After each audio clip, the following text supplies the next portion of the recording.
Des instructions, celles du président de la République pour la mise en place d'une administration moderne de développement au service des citoyens et non contre lui. C'était hier lors de la cérémonie de sortie d'une promotion de Najma. Des assises, celles du comité régional de pilotage du projet SWAD viennent de se tenir à Nouakchott.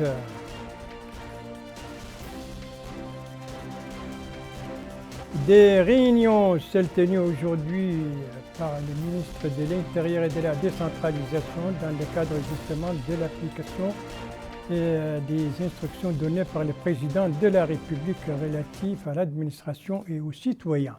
Voilà pour les principaux titres de votre journal. Et c'est parti, mesdames, mesdemoiselles, messieurs, bonsoir et bienvenue à votre 22 heures de ce vendredi 25 mars 2022.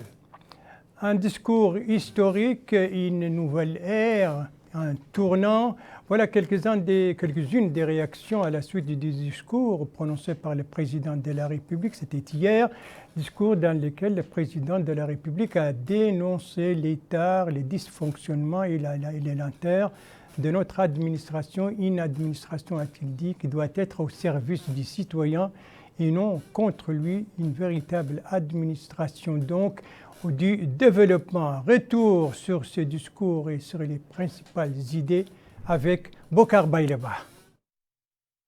Hier, au Centre international de conférences El Mourabitoun à Nouakchott, à l'occasion de la sortie de quelques centaines de cadres, nouvelle promotion de l'École nationale d'administration, de journalisme et de magistrature, le président de la République, M. Mohamed Ould-Cheikh Al-Ghazouani, a prononcé un discours fondateur pour la réforme de l'administration mauritanienne. Devant 529 jeunes cadres prêts à servir dans divers domaines de l'administration, le président de la République a déclaré qu'il est temps de mettre fin au déséquilibre et dysfonctionnement dont souffre l'administration mauritanienne. Il a souligné que le moment est désormais venu de mettre en place une administration moderne et efficace pour un service public de proximité au service des citoyens. En d'autres termes, l'action de l'administration doit rapprocher ses services des citoyens avec efficacité et célérité et dans le respect de la dignité de ses usagers. Dans ce discours plein de franchise, plusieurs tares dont souffre notre administration ont été mentionnés. En fait, il s'agit des exemples de déséquilibres qui caractérisent les services des établissements publics, dont la plupart ne mettent pas en place les mécanismes adéquats pour la réception et l'orientation du citoyen. Et à ce sujet, le président de la République a martelé que ce type de lacune n'est plus tolérable. Autre exemple de déséquilibre cité dans ce discours, ce sont ceux qui se reflètent au niveau de l'administration centrale, notamment les départements de l'urbanisme, l'eau, l'électricité, les impôts, la santé, l'état civil et de l'administration territoriale, dont le contact avec le citoyen est très déficient.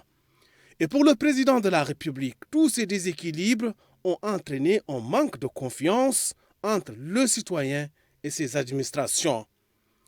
Le président de la République a déploré que les services assurés par ces départements sont en deçà des attentes des citoyens qui souffrent des coupures brutales et régulières de l'eau et de l'électricité. Le discours mentionne d'autres exemples d'état de l'administration. Ainsi, le président de la République, M. Mohamed Ould-Cheikh Al-Ghazouani, a déclaré qu'il existe également le problème du double emploi sur les parcelles de terrain. Ces déséquilibres, a-t-il dit, se manifestent également à travers l'arbitraire des factures des impôts ainsi qu'au niveau des établissements d'état civil où les citoyens font la queue quotidiennement pour accéder à un extrait ou à une inscription. En définitive, le discours présidentiel est un appel à plus d'efficacité, de célérité, de proactivité et de rigueur dans la gestion de la chose publique. En d'autres termes, l'administration mauritanienne doit être au service des citoyens. Voilà donc pour un résumé de ce discours donc. Et le président de la République, d'ailleurs, a reçu justement l'administration territoriale, notamment tous les waliés, il leur a donné des instructions justement dans ce sens et justement pour l'application des instructions du président et conformément à ses orientations.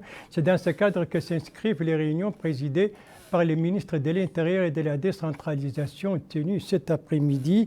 C'est ce qui ressort d'un communiqué du ministère de l'Intérieur et de la décentralisation. Donc le ministre de l'Intérieur était entouré de certains membres du gouvernement et de l'ensemble des walis. Et selon le communiqué, il a été question au cours de ces rencontres de manière détaillée de tout ce qui est de nature à contribuer à accélérer par le suivi, la coordination, la réponse rapide et la détermination hiérarchisée des priorités, la mise en œuvre des services, programmes et projets destinés aux citoyens. Ça, c'était donc cet après-midi au ministère de l'Intérieur, justement suite à ce discours du président de la République prononcé donc hier, discours d'ailleurs qu'il a conclu en soulignant donc que tout ce qui ne peut pas accompagner cette nouvelle dynamique, cette nouvelle gouvernance, eh bien, a dit le chef de l'État, il faut tout simplement céder la place. Autrement, l'homme qu'il nous faut, à la place qu'il nous faut. Toujours est-il que l'intervention du président de la République a été accueillie avec satisfaction à travers le pays. Alors, des bureaux d'Air Mauritania, des équipes d'Air Mauritania ont sillonné les grandes villes du pays aujourd'hui pour justement recueillir les réactions des citoyens à ces discours, et ceci tant à Nouakchott qu'à l'intérieur du pays. Nous allons commencer par Nouakchott donc, et les réactions, les échos recueillis par nos reporters. Les voici remis en français par Mohamed El-Khattat.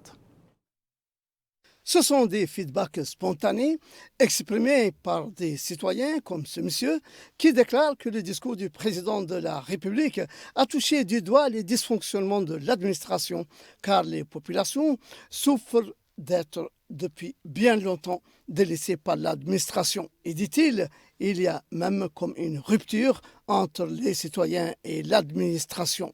Si cela n'avait pas été dit, cette rupture aurait pu être totale. Chacun serait une partie jouant contre une autre, alors que le citoyen est l'objectif ultime que l'administration cherche à atteindre. Pour cet autre citoyen, l'administration est loin d'être au service du citoyen. Le président a dit la vérité, à tous a-t-il dit. La Somelec a plein d'infractions, comme toutes les autres administrations. Pour cette autre, il apprécie le discours du président de la République qui doit encore le redire plus d'une fois pour fouetter l'administration. La Somelec, comme la Société de l'eau, la SNDE, doivent être plus souples avec les citoyens. Il a raison, dit cette femme qui renchérit en déclarant qu'il faut avoir un œil sur les compteurs de la Société d'électricité dont les factures sont toujours salées, atteignant les 50 000, 60 000 et 80 000 ouguiyas, et cela depuis bien longtemps. Pour ce citoyen, le discours du président de la République était génial. Il a touché des sujets qui sont au premier plan des préoccupations des citoyens, notamment en ce qui concerne l'électricité, l'eau, le foncier, l'état civil, les walis, les questions des frontières. Voilà donc pour les échos, les réactions enregistrées aujourd'hui dans les rues de Nouakchott. L'intérieur du pays n'est pas en reste, loin s'en faut, puisque l'administration territoriale, vous le savez, vous le rappelez, n'a pas été épargnée par les critiques du président de la République. Eh bien, nos bureaux régionaux, les bureaux régionaux d'Air Mauritania, nous amènent ce soir dans 4 capitales, à savoir Attar, Kaïdi, Nouadhibou et Néma. Alors, les reportages ont été rassemblés, résumés en français par Abdoul Ademeba. Les résidents de la ville de Néma et des localités environnantes ont fait part de leur satisfaction à la suite du discours que le chef de l'État a prononcé hier soir lors de la cérémonie de sortie de promotion des étudiants de l'ENAJM. Ils ont affirmé que les problèmes auxquels ils sont confrontés ont été couverts et mis en avant par le chef de l'État. Ils ont aussi souligné que c'est la première fois qu'ils ont eu à entendre un chef de l'État faire un pareil discours. Ils ont aussi espéré que cela soit un déclic pour l'évolution du pays. Ils ont en outre évoqué les différents défis auxquels ils sont confrontés, dont les problèmes de coupure d'électricité, l'accès aux services de santé, les problèmes liés à l'accès aux services publics, entre autres. Les habitants de la capitale économique du pays ont aussi salué ce discours. Ils ont révélé les différents manquements au sein de l'administration qui ont été évoqués par le chef de l'État. Ils ont aussi appelé les citoyens à accompagner le président de la République dans ce cadre. Ils ont appelé tout un chacun par la suite à respecter et assumer ses responsabilités. Ils ont aussi mis en avant l'impérieuse nécessité pour l'administration d'accompagner les politiques publiques du gouvernement.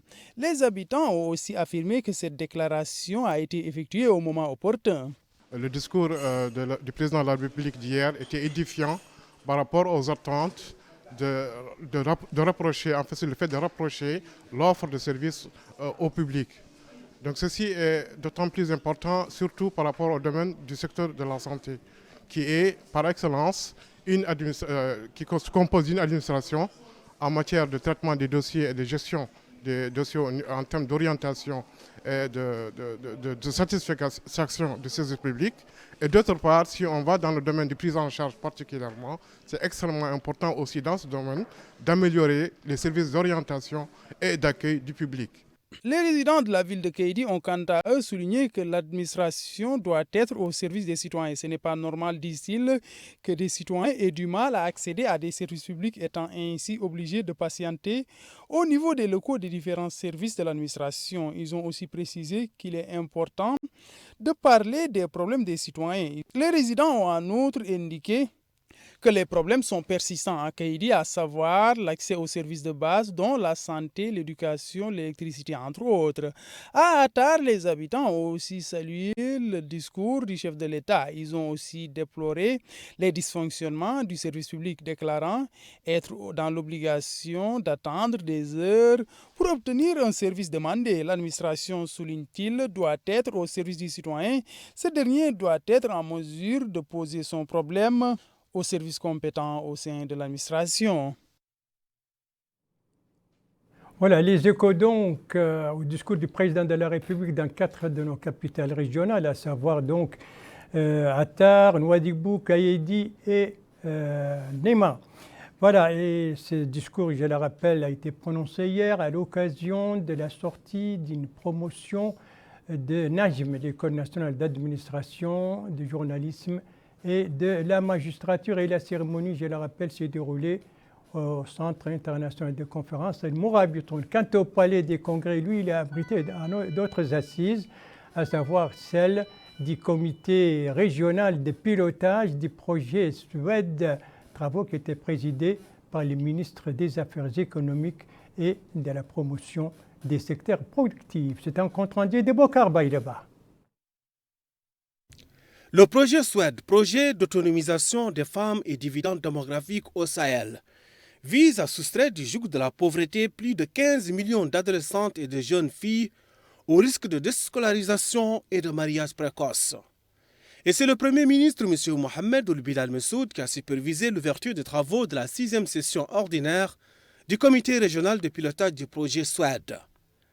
Ainsi, cette session ordinaire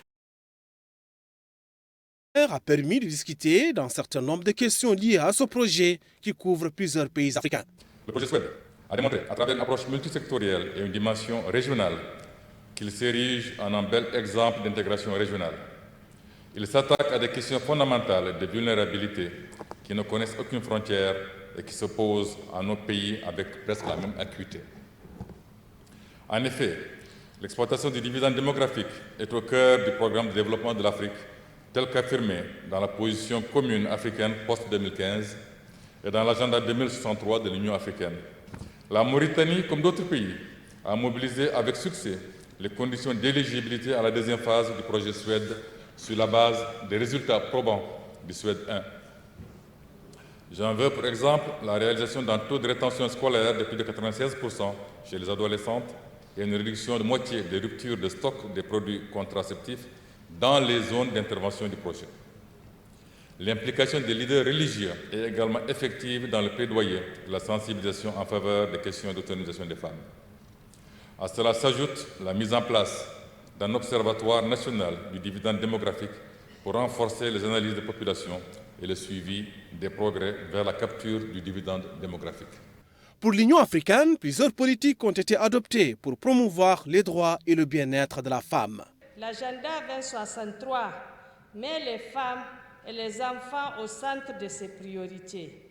Plusieurs textes et politiques ont été adoptés par nos chefs d'État et de gouvernement pour promouvoir les droits et le bien-être de la femme. Pour ne citer que quelques-uns, nous avons le protocole de Maputo sur les droits des femmes, le cadre continental sur la santé de la reproduction, et l'UA a également lancé la campagne pour lutter contre le mariage des enfants, l'initiative Salima pour lutter contre les mutilations génitales féminines. Pour le Fonds des Nations Unies pour la population FNIAP, cette 6e session ordinaire du comité régional de pilotage du projet SWED revêt un caractère stratégique au regard des décisions majeures qui sont issues des échanges. Je voudrais exprimer notre gratitude à son Excellence M. Mohamed Cheikh Ould Ghazouani, le président de la République islamique de Mauritanie, ainsi qu'à vous-même, Excellence Monsieur le Premier ministre, pour votre engagement permanent à nos côtés et pour votre aimable accueil dans votre pays.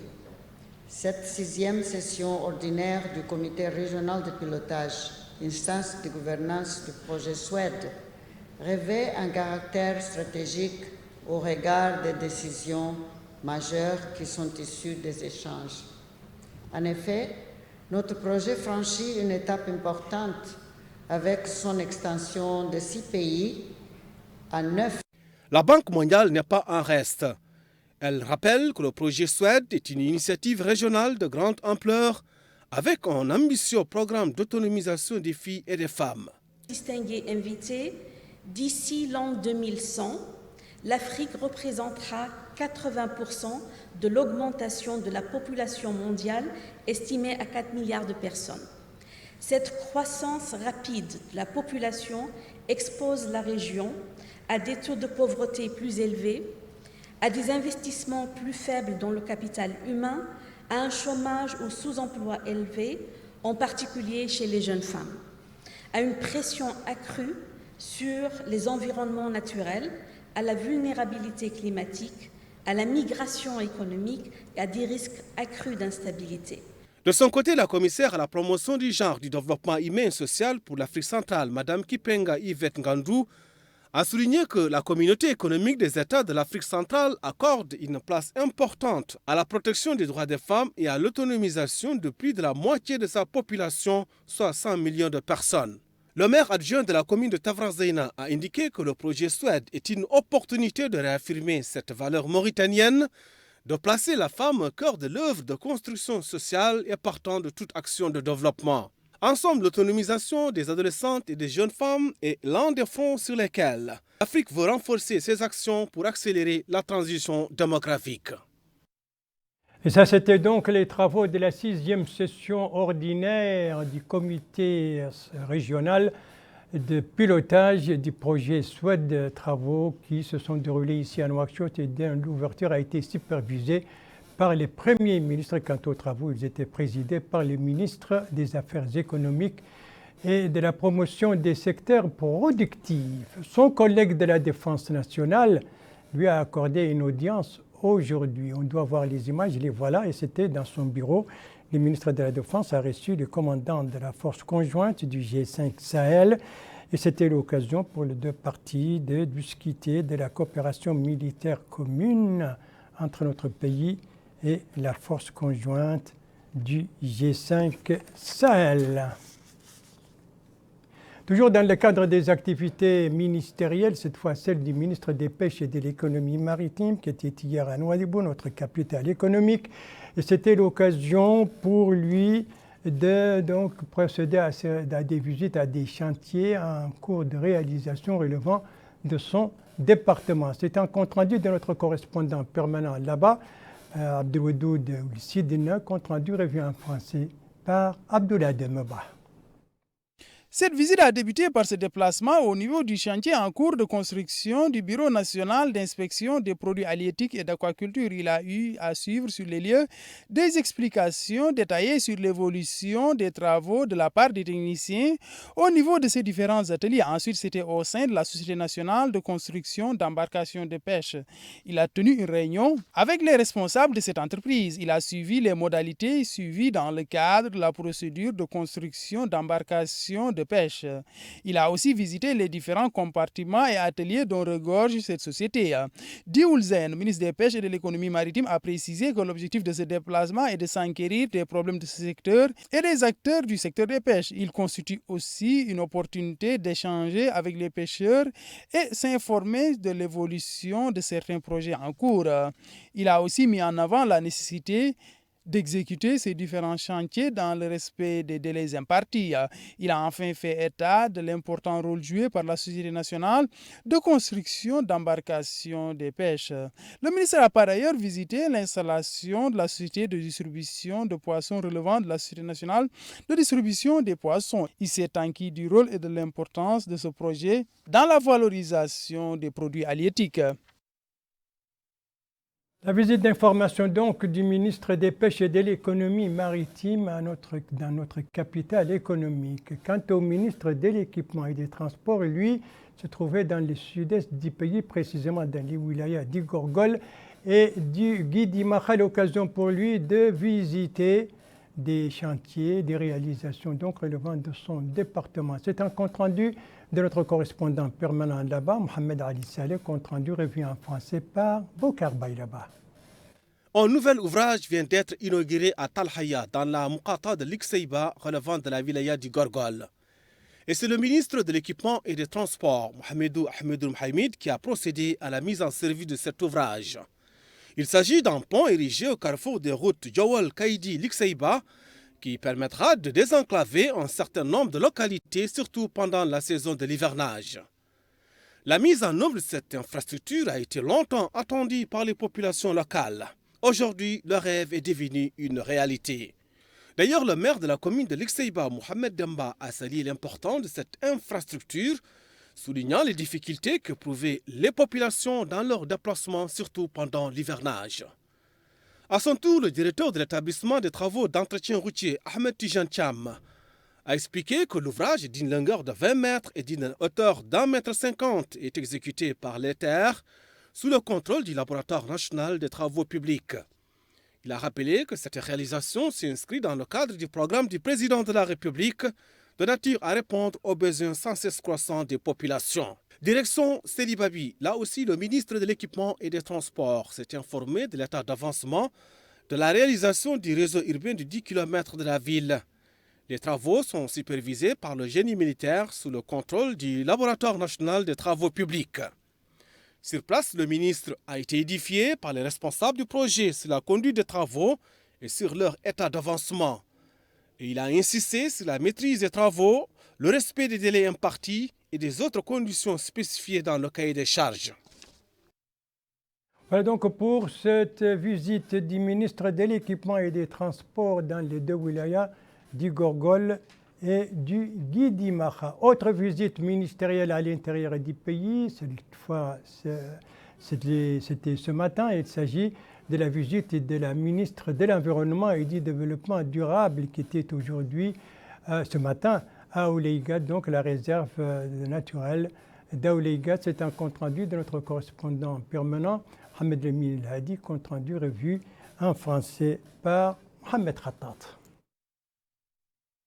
C'est en réponse au défi de la conservation de la biodiversité face aux pressions climatiques et anthropiques que le gouvernement mauritanien a créé par décret numéro 0178 en date du 5 octobre 2016 le parc national d'Ouleigat localisé au niveau de la Muqata de Ouadennag. Couvrant une superficie de 1600 hectares, le parc national d'Ouleigat a reçu aujourd'hui la visite de la ministre de l'Environnement et du Développement durable, Mme Mariam Bekay, pour s'enquérir de l'état d'avancement des travaux relatifs à la mise en place des infrastructures du zoo, du lac artificiel, de la zone en culture fourragère, des infrastructures écotouristiques et du site des arbres fruitiers. Revenant sur cette visite qu'elle effectue accompagné de ses conseillers chargés du développement durable, de la communication, du directeur du parc national d'Ouleigat et de la maire de la commune d'Ouleigat, Madame la ministre a rappelé le rôle important que joue le parc dans la réintroduction d'espèces animales et végétales disparues ou en voie de disparition, la promotion de l'écotourisme et de l'éducation environnementale. Nous avons, a-t-il dit, aujourd'hui 22 espèces d'animaux, ce qui représente plus de 250 animaux. Et dès que les travaux sur le zoo seront achevés, une vingtaine d'autres espèces animales seront amenées et hébergées ici. L'autre rôle que joue le parc national d'Aoulégat est celui de l'écotourisme qui permettra aux citoyens de venir visiter le zoo avec leurs enfants pendant les week-ends et partant le développement de l'éducation environnementale. Pour la maire de la commune d'Aoulégat, Madame Khadijatou Mint Abdelrahman, le parc a formé 4 coopératives 15 jours durant avant de leur céder des parcelles de 2 hectares pour y planter des cultures et nous louons, dit-elle, ses efforts. Il est à noter que Madame la ministre a tenu une réunion avec le staff de la direction du Parc national d'Aoulégat, les incitant à mettre en œuvre les objectifs et stratégies du département visant à préserver la biodiversité, sachant que le parc contribue également au développement socio-économique des localités riveraines. La ministre de l'Environnement et du Développement durable qui a visité ce matin donc le parc national d'Aoulégat qui relève de la Muqata'a de Wad Naga, tout cela dans la wilaya du Trarza. Un retour à Nouakchott a signalé dans ce journal celui du 11e contingent de la gendarmerie nationale qui revient de Bangui, la capitale centrafricaine, dans le cadre de la mission de maintien, de la mission onusienne de maintien de la paix dans ce pays donc de l'Afrique centrale. C'est un compte-rendu de Abdullah Demeba. Cet avion qui est sur le point de se poser sur le tarmac de l'aéroport international de Nouakchott-Oumtounsi a à son bord le 11e contingent d'éléments de la gendarmerie nationale qui regagne le Bercail après de bons et loyaux services en République centrafricaine dans le cadre de la force onusienne de maintien de la paix. Ils ont été accueillis au bas de la passerelle par le chef d'état-major adjoint de la gendarmerie nationale, le général Cheikh Diallo, en compagnie des responsables de la gendarmerie nationale. Le colonel Mohamedou Oulaïde, commandant du 3e bureau de l'état-major de la gendarmerie nationale, a déclaré qu'ils ont eu à accueillir ces éléments du 11e contingent après une année de bons et loyaux services en République centrafricaine. Il a aussi indiqué que ce contingent a eu à participer à cette mission onusienne de maintien de la paix en compagnie de soldats de pays frères. Au cours de cette mission, ce détachement a œuvré pour le maintien de la paix, la protection des personnes et des biens, la sécurité des personnalités et des infrastructures publiques. En plus, ils se sont illustrés dans le cadre de l'aide humanitaire et le secourisme pour les nécessiteux. Voilà pour le retour du 11e contingent de la gendarmerie nationale à Nouakchott venant de Bangui. Le 12e a quitté Nouakchott il y a 2 jours dans la direction inverse, donc à destination de la capitale centrafricaine et tout cela dans le cadre de la participation, dans le cadre de la mission onusienne de maintien de la paix.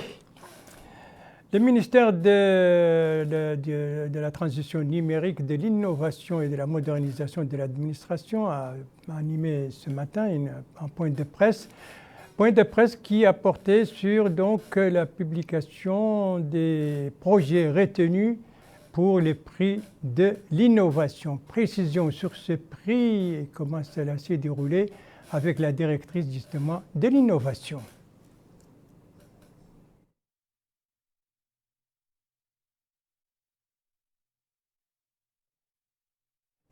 Autant pour moi, donc, ça c'est la journée mondiale de lutte contre la tuberculose, une journée qui a été célébrée hier ici à Nouakchott. Alors, sous quel thème cette journée a été célébrée et que vise-t-elle cette journée? Il demande des réponses avec Melika Nakli. La célébration de la journée de lutte contre la tuberculose vise à sensibiliser les populations et rappeler que cette pathologie est l'une des maladies infectieuses la plus mortelle et qu'elle a des répercussions sociales, sanitaires et économiques dévastatrices. Cette journée a été placée sous le thème « Investissons pour en finir avec la tuberculose, sauvons des vies ».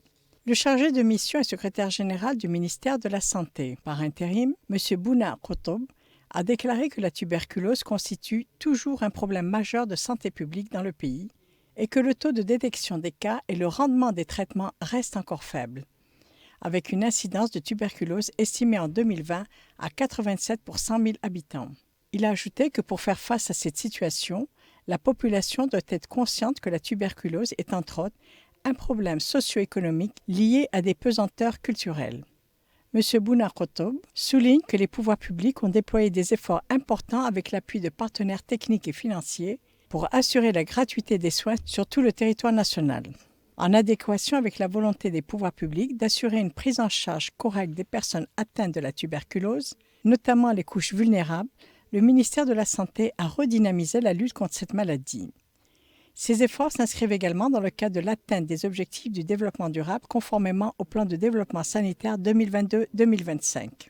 De son côté, la chargée de programme pour le VIH, la tuberculose, l'hépatite et le paludisme, Dr Zahra Falmalik, a mis l'accent sur les efforts du gouvernement qui vont de pair avec les stratégies et recommandations de l'Organisation mondiale de la santé. Les efforts du pays se traduisent, selon les estimations de l'OMS, par une tendance à la baisse de l'incidence de la tuberculose dans le pays. Pour relever ces défis, le pays doit s'appuyer sur la mise en application de sa récente politique d'intégration des services, mais également sur un plaidoyer fort de mobilisation de ressources financières. Si l'ambition des plans stratégiques nationaux s'est accrue, tout comme les budgets y afférents, on peut constater que la mobilisation des fonds n'a pas suivi. Je lance un appel au gouvernement pour qu'il mobilise un appui financier national supplémentaire au profit de la lutte contre la tuberculose, l'ambition étant de contrecarrer les répercussions catastrophiques de la Covid-19 sur la lutte contre la tuberculose.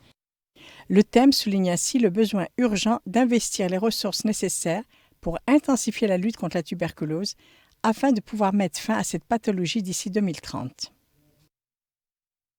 Et ça, c'était la célébration de la Journée mondiale contre la tuberculose, célébrée hier. Venons-en maintenant à ce prix créé par le ministère de la Transition numérique, de l'Innovation et de la Modernisation de l'administration, un prix qui porte le nom Ellipticar Prize, autrement dit le prix de l'innovation. Précisons justement sur ce prix avec la directrice de l'innovation. Ellipticar Prize a été lancé le 13 décembre 2021, en marge d'une activité du ministère qui était consacrée au lancement des projets du ministère. Donc, à l'issue de ce lancement, nous avons fait plusieurs activités de sensibilisation avec certains acteurs de l'université notamment, pour sensibiliser les cibles, et aussi fait une grande campagne de marketing pour identifier tous les potentiels candidats. Qu'est-ce qu'on attend de ce challenge d'innovation? C'est vraiment d'identifier les solutions innovantes, les projets entrepreneuriaux dans l'innovation, dans le numérique, et également d'identifier les startups et les PME innovantes. Donc, on a 3 types de catégories. La première catégorie s'adresse à ce que j'ai dit, donc l'innovation technologique. Nous avons une deuxième catégorie qui s'adresse aux startups PME innovantes. Donc, c'est des entreprises qui existent déjà, qui ont entre 3 ans et 10 ans, qui travaillent dans le numérique et qui sont en croissance et qu'on peut accompagner. La dernière catégorie, elle est un peu innovante aussi, c'est la catégorie qu'on appelle projet de transformation digitale. Donc, nous avons identifié les besoins du secteur public, de l'administration, notamment de CSA, du ministère de l'Agriculture et du ministère des Pêches, pour développer des solutions numériques pour améliorer leur processus. Donc, c'est une première en Mauritanie. Voilà, après le numérique, le médical, avec l'évolution de la pandémie de la Covid-19, durant les dernières 24 heures, vous voyez déjà les graphiques, il n'y a qu'une seule guérison, 0 décès et 0 nouveaux cas. Et si on fait le cumul depuis le début de la pandémie, eh bien, nous avons 58 665 cas positifs, dont 57 677 guérisons et malheureusement 981 décès. Et c'est sur cette évolution de la pandémie de la Covid-19, une évolution qui poursuit sa tendance baissière, fort heureusement, que se termine ce journal. Merci à vous, Madame, Mademoiselle, Monsieur, de l'avoir suivi. Merci bien entendu aux équipes rédactionnelles et techniques qui ont participé à sa conception. Je vous en rappelle les principales informations. Ça, c'est le président de la République lors de son discours d'hier, discours dans lequel il a dénoncé l'état et les dysfonctionnements de l'administration, a demandé que l'administration soit une administration moderne de développement au service des citoyens et non contre lui. Ça, ce sont les assises du comité régional de pilotage du projet SWAD qui vient de se tenir à Nouakchott et dont le lancement a été supervisé par le Premier ministre. Ça, ce sont ces réunions qu'a présidé aujourd'hui le ministre de l'Intérieur et de la décentralisation qui ont réuni autour de lui des membres du gouvernement et l'ensemble du Wali, et ceci dans le cadre de l'application des orientations et des instructions du président de la République justement relatives à l'administration. Et je n'oublie pas de vous rappeler que pour se prémunir contre la Covid-19, rien de tel que de se faire vacciner et de continuer à respecter les mesures préventives. C'est la seule arme efficace pour se prémunir contre ce virus. Des gestes qui sont très simples et qui ne demandent pas beaucoup d'efforts, sinon la volonté de les appliquer. Et pourtant, ce sont des gestes qui permettent de sauver des vies. Votre santé est entre vos mains. Prenez soin de vous pour vous préserver et préserver les autres. Bien entendu, si vous aimez vos proches, eh bien, pas d'approche et pas non plus de reproches. Et tous vaccinés, tous protégés. Et sur ce, il ne me reste plus qu'à vous souhaiter une très très bonne fin de soirée, une très très bonne fin de semaine et à vous donner rendez-vous, Inch'Allah, demain à la même heure, 22h. Bonsoir.